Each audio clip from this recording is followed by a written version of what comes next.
So welcome to the first installment of Ballin VA, sponsored by and in partnership with VA Digital.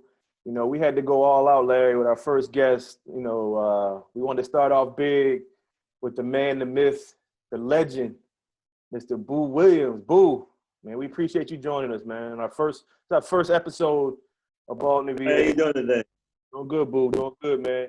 Like everybody knows you as Boo Williams, the guru, AAU coach, and AAU guru, like I said. But we want to talk about when you grew up in Hampton and where it all started. You grew up in Hampton. Talk a little bit about growing up in Hampton. You have an athletic family. You know, your parents, you know, your brother and your sister also played. So just talk about growing up in Hampton, Boo, and what that was like. I grew up in the Phoebus part of Hampton. You know, I got to put Phoebus in there. You know how that is. Yeah, for sure. Grew up in Phoebus, very athletic household. My mother was an athlete. My father was an athlete. So we grew up, sports was something common for us. I mean, we started playing Little League baseball, Little League football, and basketball in elementary school. Back then, you played all three sports. You know, you didn't just play for football, basketball, baseball. You concentrated on all three sports. You had 3 different seasons. Not like kids now that concentrate on one sport. So I grew up back in there. Very competitive. We had very good. You know, back then it was different because it was very competitive. My family, my brother was a very, very good athlete. Boo, this is Larry. What made you choose? What made basketball the one that you chose? Of all the sports that you choose, what made basketball that love? Well, what happened was basketball. So basketball was something that I always liked to play basketball. I was always tall, so I was always taller than everybody else. And back then, 6'5", 6'6" was tall. Now that you go guard now, 6'5", 6'6". Oh yeah. So I played at Phoebus, had a great career at Phoebus. We won the district championship at Phoebus High School. Then went to St. Joe's University in Philadelphia. I love the city of brotherly love. Love Philadelphia now, especially the cheese steaks. Then I was in Philadelphia. Then I left Philadelphia. Had a good career there. Was a Hall of Famer. Yeah, we were going to talk about that later, but you already mentioned the Hall of Fame. But talk about playing at Phoebus. Had a great career there, and what was it like back then being recruited? Because I mean, you being an AAU coach, you know a lot of college coaches. What was it like for you back then? You know, when you played at Phoebus and getting recruited, and you picked St. Joe's. So, what was it like playing at Phoebus, and what was it like being recruited, and why did you pick St. Joe's? Yeah, I mean, recruiting was different back then, man. They had a lot of live open dates. And my recruitment was a little different. I had a lot of major schools after me, but when I hurt my knee, back then the knee operations and knee doctors was not good as they are now. The orthopedic doctors was not good as it was now. So that changed my recruiting a lot. Who was the coach back then? Herb Booth recruited me. Okay. He got fired after the first year. And Jimmy Nine was my coach for the next 3 years. Wow. The success you had in Philly, Boo, you Hall of Fame in the Big Five, you know, St. Joe's Hall of Fame, the Big Five Hall of Fame. I mean, what was that like? I mean, because, you know, they had some ballers up there, especially back when you were there, man. Back when Villanova was good. You know, Penn went to the Final Four. We lost to Magic Johnson and them. The South was good. Temple. And also Villanova was good. So everybody was pretty good back then. And then we played at the Blusher. I mean, all the big games played at the Blusher back then. Everybody didn't know everybody had their own home site, but back then we played double headers at the Blusher. Were they blackout games? Like, were they televised or were they just blackout? Well, television was that big, but it wasn't none of the ESPN like it was now. Jelly Bean Brown, I know Jelly Bean Bryant very well. Okay. Jelly Kobe's Bean, dad. Kobe did. Mm-hmm. The 76ers is a practice at St. Joe's. Oh, Did wow. you feel any type of pressure, like practicing with like the college guy? You practicing with your team? Did y'all practice at the same time, or did y'all was able to just walk in and see them practice, or how was that?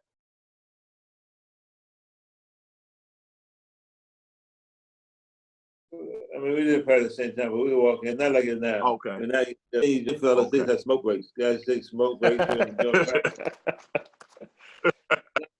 You can't take smoke breaks and practice. You can't do that now.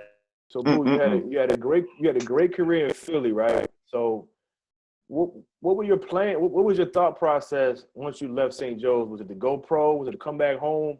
What was your thought process after college? I mean, were you thinking about coming back home all along and doing your AAU thing, or were you always just think I might go pro and I'll see what happens after that?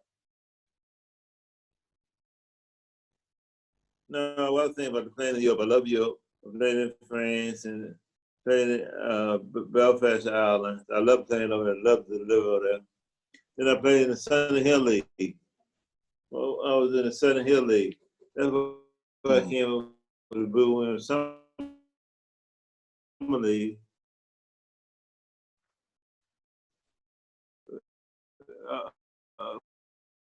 From Southern Hill League.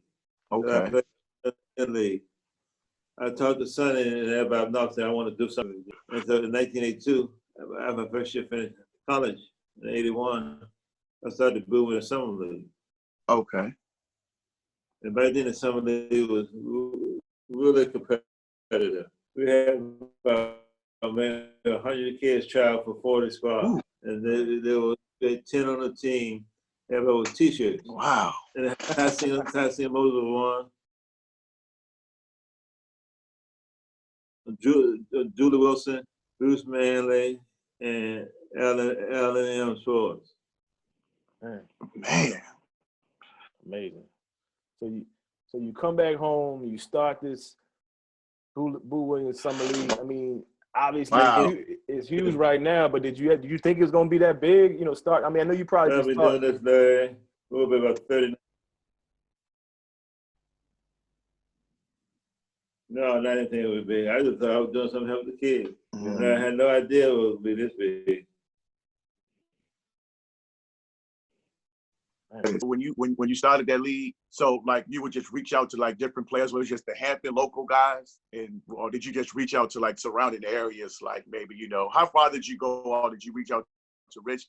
Reach out to the first year we just a Hampton News guy. Okay. Then our first guy that we got across the water was JLB. Wow. Then we started getting across the water. Then our first guys we got from Richmond was Milton Bell, with John Marshall, Meg Walker, and I mean, the kids didn't get tennis shoes and all that gear and all that. They was happy to have t-shirts. But the games were tough because it was only 4 teams with 40 kids in it. So the game was much tougher than they are now. Oh, I'm sure. I'm sure. Highly competitive. No, you had to be able to play the plan on that level now. That's right. That's right. Man. I'm sure, man. Wow, you said some names there, man. Milton Bell. Bless J.R. Reed and Milton Bell, man. God, man. Whew. I mean, you talk about JLV. Then after JLV, our backcourt one year, fellas, was JLV, Alonzo Moore, and Brian Stiff. Wow. Okay. And the guards, the 2 guards was Terry Kirby and Conor Parker. Conor Parker was 6'7" point guard. Whew. Maury and UVA. Yeah. I tell you, one summer we played days on the road one summer, and then lose by 1 game to Sean Kemp and them. Ooh. That's a name I ain't heard in a while. Sean Kemp. No, we were very fortunate. I mean, we had some great players. I still think that might be my best team, even though Allen, even though Iverson think his team was pretty good. Iverson's team was good too now. It was Iverson, Butler, Tariq Turner, Father Abraham, Joe Smith. That didn't know one draft trips, Joe Smith and Allen. I mean, that was a pretty good team too. Back then, making the comparison to the guys that back then, they're highly competitive. How you deal with the egos? Because a lot of these kids now is a lot different now. Where first thing, you didn't have parents, you didn't have rankings, you didn't have. Right then, you played. Right then, tough on tough. If you set the bench, you got to figure out how to play. Now you just look to try to find another team. Right then, when you about to set the bench, you just have to find out. It's much more competitive and tougher. Games are tougher. Guys are tougher. Everybody had accountability. There's no parent. If you couldn't play, you're in trouble. Now you got computers, all that stuff. You ain't had nothing like on social media. Like you ain't have your own policy on it. If you're definitely trouble. But like you said, if they don't play, they'll just go to another team.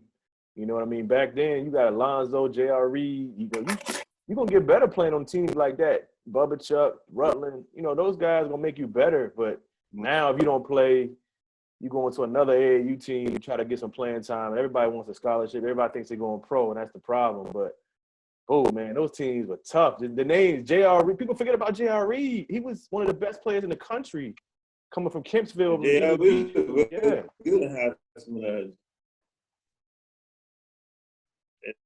JRE. We had some players. Elton Brown was a heck of a player. Probably the best shooter ever was JJ Redick. Nobody ready. He started 3 years. That kid could shoot the basketball. So like Larry was saying, like first you start out Hampton, Newport News. So when did those guys, like you said, Redick come from Roanoke? That's like 4 or 5 hour drive, or 4 hours away. So when did those guys realize if I play for Boo, I might be able to get a scholarship? I might go to the league. Like when did it start to click for the whole state and the whole region to come to you? When Brian Stiff came, Brian Stiff came from Brunswick. Brian Stiff, he came from Brunswick. I try to get bigger. The kids starts coming out saying, well, this is the place we want to play at. So we started getting kids from, most of the kids from Virginia. Once in a while we might get a kid from Carolina. Yeah, I know. Yeah, I know you don't like to tell you who your best player was, but who was the guy that you are most proud of, and just kind of like you saw him work and you saw him get better, and now he's either in the NBA or at a big time college or playing overseas or doing good in the community. A guy that's playing now, a guy that's or just anybody you coach. I don't want you to say he was the best you ever coached, but just a guy that you proud of because a guy that really worked hard to get better. And maybe not the best player that it was on the team, but he made it because it was hard work and dedication, and then listening to you, of course, coaching him.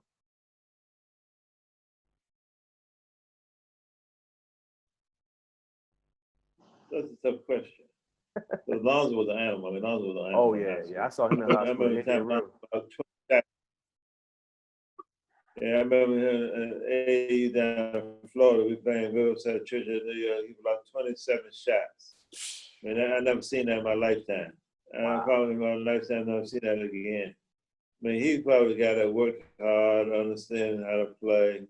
He was just a tough cat. Tough guy, It's hard to say. Allen, nobody was more talented than Allen was. Mm-hmm. That's a good question. I'm not sure who would be a guy that, we had so many. You look at our program, fellas, we had 18 lottery picks, 37 McDonald All-American, 2 draft choices. It's hard to say. And on the girls' side, we've had quite a few girls. The girls' side, we've had, I think we have about 12 number 1 choices. Wow. Okay. Yeah, I was going to ask you. Talk to us about some of those women since you mentioned. You got Lakeisha Fred. She probably the best kid. Lakeisha Fred was really good. I feel the stretch for. Big I mean, time. she was a big time player. Mm-hmm. Then we had Sugar Rogers, who was a good player at Georgetown. She was a very good player. Mm-hmm. You look at the player, and Monica Wright was a very good player. What the UVA was in. Forest Park. I mean, we've had some great. I mean, Ashley LaRusso, the kid in Burner, was a very good player. They had a very good chance being pros. And Megan You Walker. look at the girls we had. I mean, Maggie Walker. I mean, she's a first round pick. I mean, Yeah, you got college. Tara Platt, that plays started for the Los Angeles Sparks. Kaiser. I mean, you got so many names, you're gonna forget some. Yeah, man. So Man, you just took me right. back. I was going to say, going back to J.R. Reed, my first game when I started watching high school basketball, I watched J.R. Reed for the first time. I mean, not J.R. Reed, Alonzo Mourning, 19, was it?